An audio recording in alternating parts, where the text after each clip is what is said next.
أهلا بيكم في حلقة جديدة من بودكاست إديوناس، واللي بنتكلم فيه عن آخر التطورات اللي بتحصل في مجال التعليم في مصر. حلقة النهاردة هنتكلم عن مدرسة من المدارس المميزة جدا، وهي مدارس نوشن الدولية.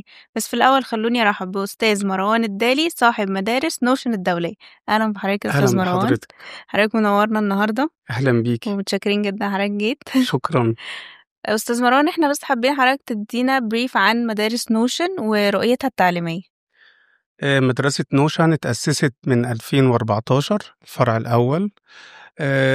احنا عملنا مدرسة دولية، وكان لسه الاي بي ما كانش معتمد من الوزارة، اوكي. وكان هو سيستم طبعا متعارف بره مصر بشكل كبير جدا. أكيد. بدأنا المدرسة من 2014، وخدنا التراخيص بتاعتنا كاملة الحمد لله. والرؤية بتاعتنا أو الرسالة بتاعتنا إن إحنا نعمل تعليم دولي ونبقى بنحافظ فيه على الهوية المصرية بتاعتنا. اوكي، طيب احنا محتاجين نعرف اكتر عن النظام الاي بي اللي هو الدولي. نظام الاي بي هو نظام سويسري، هو بيعمل فيه 4 برامج. في 3 اللي هم معروفين أكتر، اللي هو البي واي بي والام واي بي والدي بي، اللي هو اوكي. الابتدائي والإعدادي والثانوي. اوكي. وفي قسم اللي هو زي في مصر اللي احنا بنقول عليه الصنايع، اللي هو الفني. ده مش اوكي. منتشر في مصر في مدارس الاي بي، لكن هو احد البرامج في الاي بي. هو حقيقي سيستم قوي جدا، هو بيتعامل بشكل كبير مع الولاد، ازاي يبقى هم عندهم مهارات مختلفة عن باقي اي سيستم تاني تعليمي. اوكي. وده اللي بيميز سيستم الاي بي عن باقي البرامج التانية. طب استاذ مروان، حضرتك ممكن تقول لنا بقى يعني هنت كده ايه المختلف ما بين مدرسة نوشن والمدارس التانية؟ اختلاف مدرسة نوشن ان احنا كونتينيوم سكول، ان احنا واخدين الاعتماد في ال3 بروجرام، في البي واي بي والام واي بي والدي بي. اوكي. دي حاجة طبعا مش مدارس كتير عاملاها في مصر. ده حقيقي. الحاجة التانية ان احنا بنتعامل، انا عندي ولد كفيف في المدرسة. عندنا اوكي. بنعمل دمج مع الولاد السبيشال نيدز، الولاد اللي اوكي. عنده اي دي اتش دي، كل الولاد دول بنهتم بيهم، وليه برنامج تعليمي. عندنا بنعمل سكولرشيب للولاد المتفوقين. اوكي. ازاي بنهتم بالولاد وشخصية الولاد، ان احنا يبقى هو عنده شخصية مستقلة، ازاي يقدر يقول رأيه، ازاي ان احنا بنعمل زي مجلس إدارة من الولاد، يقدروا اوكي، يقولوا حاجة اكبر قراراتهم. من مدرسة يعني غير التعليم بس. لازم ياخد فرصته، فطبعا ده احنا مهتمين في المدرسة. اوكي. طب من الأنشطة المختلفة اللي هي حاجات غير تعليمية، ايه الأنشطة اللي المدرسة بتقدمها للطلاب؟ الأنشطة اللي هو العمل المجتمعي، احنا الولاد بيخرجوا في أعمال بره المدرسة بيشتغلوا عليها. اوكي. زي مشروع كان فيه تطوير مدرسة حكومية. أقرب مدرسة لينا كان اسمها مدرسة عمر بن الخطاب. اوكي. هم بيروحوا المدرسة، طبعا بتبقى محتاجة دعم في حاجات كتير جدا. أولها التجديدات بتاعة المدرسة، كتب، لبس، مساعدة للولاد ازاي يحضروا، اوكي. ازاي بيخرجوا في حاجات، بيزوروا 57 مثلا، يزوروا الولاد هناك. هم اللي بيعملوا الاكتيفيتي كاملة. الانيشيتيفز دي من نفسهم. كلهم هم بيبقوا جايبين الفكرة. راحوا مرة بني سويف فترة، خدوا لبس معين من المدرسة ونزلوا هناك، وخدوا كان في وقت رمضان كراتين رمضان، بيبيعوا حاجات للنانز والدادات اللي موجودين جوه المدرسة. اوكي. عملوا معرض قبل كده. فطبعا لا، هو لازم الولاد يعني، هي خلاص التعليم مش بقى بالطريقة التقليدية بتاعت بالظبط زمان. زي زمان. لا، الاكتيفيتي هم طبعا بيعملوها. اخدتهم انا بنفسي الاسبوع قبل اللي فات، رحنا جامعة الدول العربية. اوكي. طبعا بنحتفل، كان في دعوة للمدرسة باحتفال ب80 سنة على مرور الجامعة، وكانت فرصة جميلة ان هم يروحوا. كان في دكتورة سامية بيبرس عملت لنا محاضرة جميلة جدا، كانت بتتكلم عن الهوية المصرية والعربية، دي حاجة وازاي ان مهمة هم فعلا. حضروا وتساءلوا وفهموا ان الجامعة العربية هي مش خاصة بالسياسة، فيها اقسام كتير. فطبعا لا، هو في انشطة في كتير أنشطة جدا كتير للولاد. فعلا. طب احنا عايزين نعرف في المدارس أو مدرسة نوشن ايه الاستراتيجي اللي بتمشوا عليها ان انتوا تجهزوا الطلاب ان هم داخلين الجامعة بالنسبة للهاي سكول طبعا. ده موضوع صعب بقى، ده ايوه. ده الصعب كله، لاني بيبقى الولد نفسه في حاجة، بابا ومامته نفسه في حاجة أكيد تانية هو بيبقى خالص. عايز حاجة تانية. الجيل الجديد طبعا مختلف تماما هو. وانا حقيقي بشجع ده، ان هو الولد لازم يختار الحاجة اللي بيحبها. إحنا ممكن بنميل شوية للمسميات في مصر، لأ الجيل الجديد ما هو عاوز يستمتع وهو بيشتغل. بالضبط. فبنبدأ من بداية الhigh school بيبدأ عندنا قسم متخصص بيبدأ يقعد مع الولاد، يشوف إيه قدرته إن هو يقدر أي المواد يختارها، أوكي. وبعدين نبدأ نشوف ميوله عايز يدخل إيه أو عاوز يشتغل إيه، كل ده بمساعدتنا إحنا طبعًا، وبنبدأ أكيد. نقعد مع الparent في جلسات، بنبدأ نقنعهم إن ده الأفضل للولد، وبنبدأ بقى نهيّئه إن يختار إيه المواد اللي تساعده، على أساس إن هو لمّا يدخل في الhigh school عندنا DB1 وDB2 هم سنتين، أوكي. يبدأ ياخد المواد اللي هو هيبدأ يكمّل بيها في الجامعة، مش لازم يدرس كل الحاجات اللي المواد، هي بيحبها. يبقى عنده معرفة بيها، ويبدأ يختار الجامعة المناسبة ليه هو. أوكي. طيب بعد إحنا ما بنخلّص الstrategy إن إحنا نجهّزهم إن هم يدخلوا الجامعات، هل في partnerships already المدرسة عاملاها مع universities تانية؟ أكيد إحنا عاملين شراكات مع جامعات كتير ومع مكاتب بتساعد دخول الجامعات، وطبعًا لظروف الأوضاع الاقتصادية والسفر أكيد. وفرق العملة، إحنا بنحاول نجيب scholarship للولاد، إزاي نساعدهم على ده، وإزاي إن إحنا بنتواصل بنفسنا مع الجامعات، وإزاي إن إحنا بنراعي الولاد المتفوقين، وإزاي بنحاول يكون الscore بتاعهم عالي، بحيث إن أوكي. إحنا نقدر نجيب لهم منح كاملة أو خصومات، وعندنا ولاد في كندا، ولاد في لندن، عندنا ألمانيا، عندنا في الجامعات المصرية كتير. أوكي، أنتم مش سايبينهم جوّه مصر آه وبرّه مصر طبعًا، طبعًا، بتساعدوهم في طبعًا، كل ده حاجة. مهم، هو كل ده عشان الجامعة، أكيد. وبنفهّمه إن الجامعة أصعب والشغل أصعب، أيوه، حياة غير. غير خالص. طيب مع التطوّر اللي بيحصل في التكنولوجيا، إيه الخطوات اللي أنتم بتستخدموها أو إن أنتم إزاي بتأدابتوا مع التكنولوجيا إن هي بقت trend دلوقتي؟ بنحاول نجري وراها، هي سابقانا يعني، لكن أكيد طبعًا إحنا شغالين مع الولاد الICT، عندنا معامل متخصصة، عندنا تجديدات في المدرسة القديمة أوكي. بنعملها عشان نقدر نجيب أجهزة أحدث، إنترنت يكون أسرع، متخصصين يساعدوهم على دوّة، لازم نعترف بالChatGPT والجو العادي ما بالضبط. نقدرش ننكره، فدلوقتي بنجيب طبعًا عندنا برامج حماية. أوكي، وهي آآ الstudents أصلًا دلوقتي عندها awareness بالAI أكيد طبعًا، والusing أكيد AI. طبعًا، وبنجيب كمان برامج بتكشف لنا مدى إن الولاد عشان الامتحانات بتاعتهم، وإزاي نساعدهم إن هو يستفيد منه ما يكونش ناقل ليه، أوكي. على قد ما هو يكون يعني حاجة باحث بتساعده. وبيبدأ يساعد. أوكي، طيب بالنسبة للمدرسين بتوع المدرسة، يعني أنتم مدرسة بتختارها based on إيه وإزاي بتتابعوا الperformance بتاعهم؟ يعني في حاجة، المدرسة مُدرِّس، يعني يعني إحنا بنشتغل دايمًا على المُدرِّس، أوكي. الIB هو لازم يكون مُعتمد ومعاه شهادات المدرس تدريب، نفسه. المُدرِّس نَفْسه، أوكي. ده الاختيار الأول. إحنا عندنا مرحلة، وحقيقي يعني إحنا في آخر السَنة وكل المُدرِّسين تعبوا جدًا من كمية الشغل وكمية التدريبات، أوكي. كمان الIB بتجينا زيارات تقييم، هو مش بيدّينا الترخيص وخلاص، لأ هو بيفضل طول الوقت بيقيّمنا وبيراجعنا، وكان لسه عندنا زيارة التقييم، الحمد لله يعني كانت النتيجة بتاعتها رائعة، رائعة، الحمد رائعة. لله. فالمُدرِّس لأ، هو المُدرِّس هو الcore بتاعي في الاستثمار في المدرسة. أكيد. باهتم بيه هو طبعًا، حالته النفسية، إزاي يكون شغّال وهو عندهم حالة من السعادة، عنده حالة من التطوير، عنده حالة من الدعم. عندنا class visit كتير ليهم، إن ممكن أشوف مشاكله إيه. بالضبط، عشان كل آآ ده بيreflect على أكيد، الstudent. أكيد، أكيد، التدريب المستمر ليه، إزاي أطوّره، إزاي إن أنا عامل مِنَح ليهم، اللي محتاج يعمل ماستر، محتاج يعمل أي حاجة. أوكي، لأ حضرتك طبعًا، دايمًا بتimprove طبعًا، طبعًا، طبعًا، الteacher نفسه. طبعًا، أكتر استثمار المُدرِّس. المدرس فعلًا. أكيد. طيب بالنسبة بقى هل في حاجات practical أنتم بتعملوها للstudents عشان تخلّيهم يوصل لهم المعلومة بشكل أفضل؟ هي واصلة لهم، واصلة لهم، هم يعني هتوصل يعني الIB هتوصل. ميزته إن هو بيخلّي الطالب هو بطبيعته متسائل، يعني هو مثلًا لو إحنا بنعمل مقال عن المناخ مثلًا أو أوكي. أي unit هو شغّال عليها، هو بيبدأ يشوف مين اللي كتبه، وإيه الآراء المخالفة ليه، أو اللي ضد مثلًا المقال دوّة، إيه مصداقية الكلام دوّة، لازم يبقى أوكي، عنده هو اللي بيsearch تحقُّق، بنفسه. هو طبعًا ده كُلّه هو اللي بيقود المُدرِّس، مش المُدرِّس اللي بيقوده، هو أوكي. بيفضل طول الوقت عنده كمية من التساؤل والبحث والاستقصاء والتفكير النقدي، إزاي يبقى عنده تفكير نقدي، هو ما بقتش معرفة بس، هي مش معرفة فعلًا، فقط لا لإن هُم غير. ساعات بيزهقوا إن أنا هاخد المعلومة بالضبط، وهاروّح لأ هي وخلاص. مش معرفة، هي مش معلومات، هو دلوقتي مش بندّي الطلبة معلومات. طب أستاذ مروان، حضرتك ممكن تقول لنا عن examples ناس اتخرجوا من المدرسة عند حضرتك ووصلوا لإيه دلوقتي؟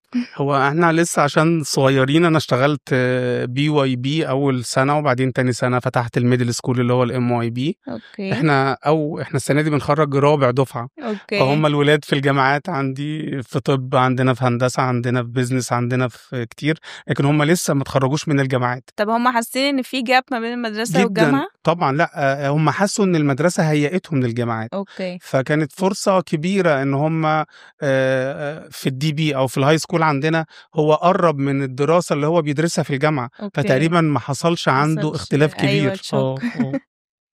طيب أستاذ مروان، ممكن حضرتك تقول لنا ايه الخطط المستقبلية لمدارس نوشن؟ الخطط المستقبلية، احنا يعني زودت المدرسة الأولى مبنى تاني. اوكي. وكانت كان عدد الطلبة حوالي 850. دلوقتي رفعت الأعداد إن احنا نقبل 1500 طالب في الفرع الأول. إن شاء الله السنة دي في شهر 9 بفتح الفرع التاني في الشيخ زايد. هو بياخد حوالي 2000 طالب. اوكي. فعدد المدرستين هيبقى حوالي 3500 طالب إن شاء الله. ان شاء الله. احنا حاليا عندنا 1000 طالب في الفرع الأول. اوكي. والحمد لله عندنا إقبال كبير في الأدميشن. احنا بنشتغل على الIB وبنشتغل على القيم والهوية المصرية. فاحنا عندنا اوكي. الولاد بيدرس اللغة العربية، بيكتب عشان دي مقال حاجة طويل الناس دلوقتي ما already بقتش في الIB. مهتمية بالعربي خالص. اوريدي في الIB. فهو بيدرس واللغة الإنجليزية هي لغة تعلم. ازاي بنعرف الولاد ان هو بيتعلم عشان يتعامل مع الدولي، بس ما ينساش الهوية بتاعته. فدي التوسعات دي ان بتاعتنا ان شاء شاء الله، الله ربنا خلال معاكم ان الفترة اللي شاء جاية ان الله. شاء الله. وبنجهز بقى ان شاء الله حاجة في العاصمة الجديدة، الفرع الثالث اوكي. لينا، عشان مستقبل نبقى كله بقى. خدنا غرب وشرق القاهرة بإذن الله. ان شاء بإذن الله. الله. طب أستاذ مروان، لو حضرتك في نصيحة بتنصحها للبيرنتس اللي بيسمعونا أو بيشوفوا الحلقة دلوقتي، ايه النصيحة اللي حضرتك تقدر هو عايز تقدمها اقول لهم لهم؟ نصايح. اتفضل بقى، المايك مع يعني حضرتك. أول حاجة يعني أصعب شيء ممكن نتخيله هو اسأل بجرب. هو مفيش اوكي. حاجة اسمها اسأل مجرب. يعني لو قلنا إن رأس المال جبان، ده مثل مشهور في مصر، أو إن إحنا بناخد عادات، هو غلط. هو رأس المال مفكر مش جبان. اوكي. فإحنا ممكن ناخد أنماط من التجارب الآخرين. كل حد ليه تجربة خاصة بطبيعة خاصة، سواء ليه أو لابنه. مش ده كل غلط الناس جدًا، زي مش بعض ممكن، ما طبعا. ينفعش ننقله. فخلّينا لازم إحنا وده اللي بندرسه أصلًا للولاد لمّا لسه بنقول على مقال المناخ. هو بالظبط. بيروح لازم يتأكد من مصدر المعلومة. فأنتم تأكدوا من المصادر، وتأكدوا إن ولادكم يعني مش لازم يبقى نسخة منّك اوكي. خالص. هو ليه طبيعته، هو ليه بصمته. سيب ابنك براحته، مش بمسمى هو هيبقى الtitle بتاعه إيه، على قد ما هو هيبقى مستمتع في شغله. أكيد. هيبقى صاحي الصبح وعاوز يروح يشتغل وينتج.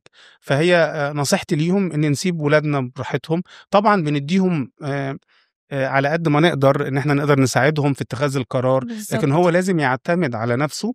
لازم نروح للمتخصصين. لازم نبقى إحنا لمّا باروح للمدرسة، المدرسة هي جزء شريك مع حضرتك في صناعة ابنك. بالظبط. فلازم قرار بتاع المدرسة يُحترم، وقرارك يُحترم، ولازم يبقى في نوع من الحوار بينكم عشان نشوف الولد هيروح لفين. اوكي. لمّا نيجي نتعامل مع أي مدرسة من المدارس أو أي منهج تعليمي، أنا لازم أروح للمصادر الرئيسية اللي هي بتدّيني المعلومة، ما آخُدهاش من حد تعامل مع المدرسة. اوكي. فخلّينا نفتح بابنا أو نتكلم بوضوح مع المدرسة. اوكي. إحنا عندنا يعني أولياء الأمور ليهم مكتب خاص بيهم، آرائهم كلّها. أنا مسموعة باعمل طبعا. 3 survey على مدار السنة كل ترم. حقيقي على مدار ال10 سنين أنا باستثمر في التعليم والطب والعقار. يمكن في مجال التعليم استفدت من أولياء الأمور جدًا، بحيث إن هم ساعدوني في إن أنا آخُد قرارات. اوكي. يعني أنا هابقى سعيد كل فكرة هتجيبها تقولها. في النهاية مش عاوزين، لو في نقد تعالَ قوله، ممكن نقدر نعدّله. فيعني أظن إن هم يساعدوا المدرسين. كمان المدرس اللي بيتعامل مع ابنك أو بنتك هو بيتعامل مع حوالي 20 ولد. طول ما أنت بتدّي له دعم، وطول ما أنت بتدّي له ثقة، طول ما أنت بتقرّب منه، طول ما أنت بيختلف بتقرّب طبعًا. ده بيعود على الولد. في بالضبط. النهاية بلاش نبقى قدّام بعض، خلّينا جنب بعض عشان نبقى شايفين الولد مصلحتنا الولد في الأول آه، وفي الآخر. طبعًا. فيعني مش هاقول إن أنا يعني حاجات كتير معاهم، وفي ناس كتير يعني النهارده كل الناس، ودي الميزة الجديد في الجيل الجديد اللي جديد. هو ولاده بقوا عندنا اللي هم العشرينات، أيوه. هو مهتم جدًا بتعليم ابنه، ودي حاجة كويسة ومتابعين بشكل كبير، ودي حاجة بتبسطنا، أو دي المعايير أو الكريتيريا اللي إحنا بنختار عليها ولي الأمر عندنا إن هو حد فعلًا حقيقي عاوز يعلّم ابنه. أوكي. فيعني التعليم صعب دلوقتي، المنافسة برّه صعبة، إحنا كمان مش بنربي ولادنا جوّه صوبة، فطول الوقت عامل له شكل cover وخايف عليه من كل شيء. سيبوا الولاد تعيش يتعاملوا، الexperience كاملة. يتعايش مع الغير. يعني إحنا أول يوم في الدراسة مع الولاد في الPre-KG أيوه. بنسيب الولاد يجيبوا الحاجات بتاعتهم يحطوها على الترابيزة، وكل حد ياخد مع حد أول حاجة إن هو دي مش بتاعتي، يبدأ يتعامل مع أوكي. غيره. فيعني بس كده يعني مش هازوّد عن كده معاهم. طيب أستاذ مروان، إحنا دلوقتي هننتقل من الحاجات التعليمية، عايزين بقى نعرف المدرسة إزاي بتساعد الطالب على الmental health بتاعته أو الwell being بتاعه، لإن دلوقتي بقى في ناس متخوّفة من المدارس، في bullying، في abusing، في حاجات كتيرة جدًا، الأهالي بقوا بيخافوا على ولادهم في المدرسة، فإزاي مدارس notion بتطمن الparents من حاجة زي دي؟ هو لازم نعترف إن المدرسة زي النادي، زي الشارع، زي أي مكان بنروحه، هو تجمُّع، أوكي. وطبيعي إن يحصل مواقف مختلفة مع الولاد. إحنا بنحاول أولًا عاملين وثيقة لحماية الطفل، بن بندرّب عليها مدرسينا وفريق إزاي يتعاملوا أصلًا مع الولد، أوكي. المسافة الآمنة للولاد في التعامل، إزاي يبقى في حماية، في space على مدار إيده 360 درجة، إن ما يبقاش حد فعلًا؟ قريب منه. طبعًا. أوكي. يعني في مراحل في التعامل بين الزملا وهُم بيتعاملوا مع الولاد، وإزاي بنبدأ نعلّم الولاد إزاي يتعامل مع مع الغير. الغير، وإزاي يبقى عارف إن عنده في مناطق ممنوع يتعامل فيها مع حد، في حاجات ما يتكلمش فيها مع حد، ولمّا يحصل حاجة زي كده إزاي يتصرّف بيها. دي لازم دي حاجة أساسية نبقى طبعًا. طبعًا، طبعًا.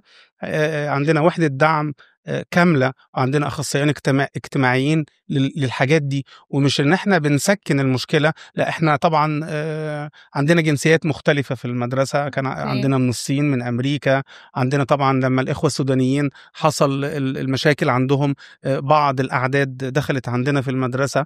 ما كانتش كبيرة، لكن فكرة اللون، فكرة الدين، الcultures مختلفة طبعًا. ده اللي إحنا بنحاول بقى يبقى في تعايش مع الولاد، إزاي يتعامل مع الغير ما لوش علاقة بالدين بتاعه، ولا لغته، ولا الaccent بتاعته، ولا شكله، ولا يعني كلنا واحد عادي كلنا جدًا. واحد. دي طبعًا مفاهيم كبيرة، مش هاقول كبيرة أوي على الولاد، لكن هي في نفسها لازم يبقى عندنا احترام ليها، وإزاي نسيطر عليها. ما اقدرش اطمن الاهالي ازاي ان انا باحمي ولادهم هم. احنا طبعا بيبقى في كميه كاميرات كبيره، افراد كاميرا وافراد امن واشراف وكل حاجه، لكن اوريدي احنا بنحاول نجهز الولاد للتعامل مع ده، وازاي ان احنا لما تظهر زي ده مش بنروح على عقاب الولد، بالعكس احنا بنحاول ايه اللي خلاه يعمل ده، يعمل كده ايه أصلًا. إيه اللي وداه لدوت، فنبدا نفكر معاه ازاي ما يتكررش ده، ازاي يبقى متعايش ومستمتع، وازاي ان هو لو في راي مختلف تماما عنه ان هو يسمعه، مش مش لازم ينفّذه، أو مش لازم يكون زيه، بس على الأقل يعني ما ينزعجش أو يبقى في حالة من حالات العداء. يعني مش هنقول إن إحنا مدينة فاضلة، لكن وارد ده بيحصل، لكن طبعًا. كل ما يحصل إزاي نتعامل معاه.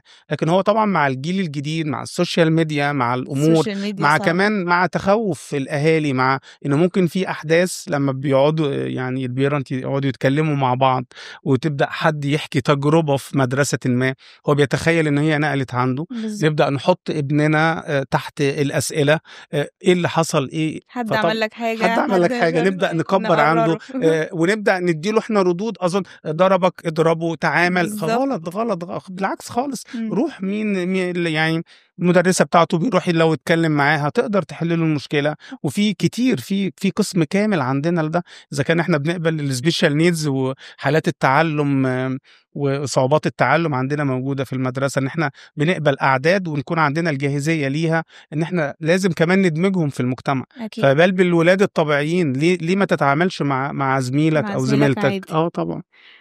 أستاذ مروان، إحنا كده وصلنا لآخر حلقتنا، وأنا باشكر حضرتك جدًا، وباشكر حضرتك على كل المعلومات اللي ضفتها لنا، وإن شاء الله يكون الparents اللي بيتفرجوا علينا يكونوا استفادوا. باشكرك جدًا يا أستاذ مروان، وبكده نكون وصلنا لنهاية حلقتنا النهارده من بودكاست إديو ناس، واستنونا في حلقات تانية كتير.